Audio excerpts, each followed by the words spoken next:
pendimi. Hadithi.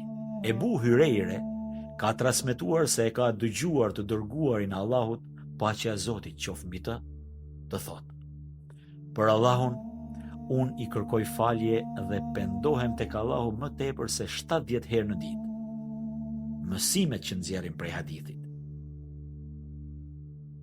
Njeriu duhet ta llogarisë veten çdo ditë dhe të përpiqet të gjejë gabimet dhe gjunahet që ka bërë.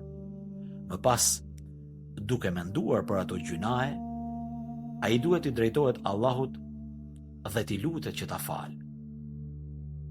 Në këtë hadith shihet qartë respekti i madh që ka pasur profeti ynë, paqja e Zotit qoftë mbi të, ndaj Allahut të madhëruar. Për rrjedhoj, ai është një shembull i mirë për umetin islam në këtë çështje.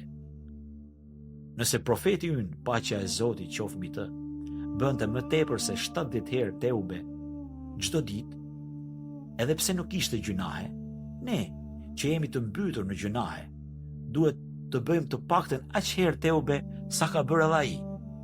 Teubeja është mundësia e muslimanit për të rinovuar dhe për të pastruar. Ajo është një mirësi e madhe për njerëzit. Prandaj, dera e teubes do të jetë e hapur deri në frymën e fundit dhe derisa të vijë dita e Kiametit.